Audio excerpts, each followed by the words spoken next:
Very good morning to you. My name is Chris and I live on the Isle of Unst in Shetland.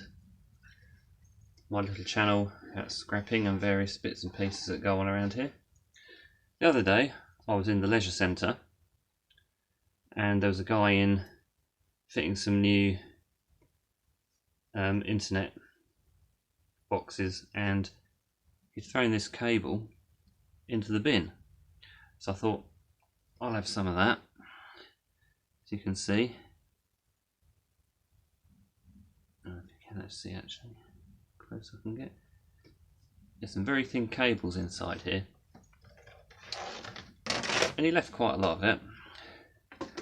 On one end,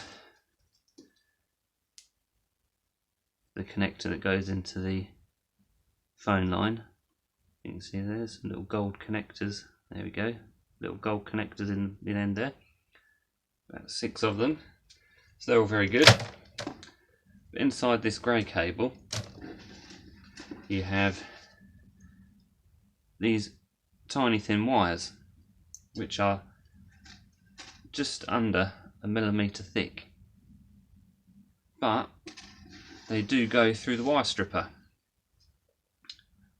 so you can end up with some very thin copper wires, which is better than putting them in for household cable, because you get proper copper prices. So instead of getting £1.50 a kilo for the household wire, you can end up getting over £4 for number 2 copper, and if you're lucky you might be able to sneak them in with the bare bright and then get nearly £6 a kilo. Yeah, it can be a bit of a pain stripping them down to get the individual wires and then putting them through the wire stripper, but they do actually,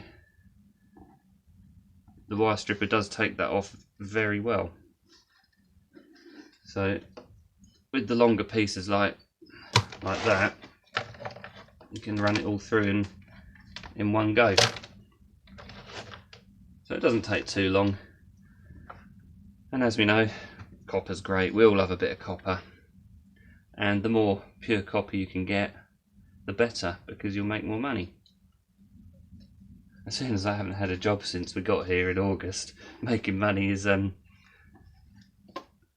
it's not a priority, but it's becoming something I need to do more of, which is why I'm off out to do a day's work in a minute,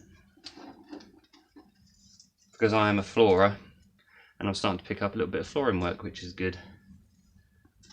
Because the other option is getting a job out on the sea. It's very windy today, although it doesn't look it out there. But yeah, there's a harbour across the other side. Get myself a little job on a boat, but when the wind's up you don't fancy it. If I could make a living out of scrapping, it would be so much better, but as most of you know, it's a very difficult thing to do. Easier if you live in the States, but in the UK it's not really something you can do as a career. Anyway, thank you for watching. It'd be great if you could like and subscribe, and I'll catch you in the next one. Keep scrapping.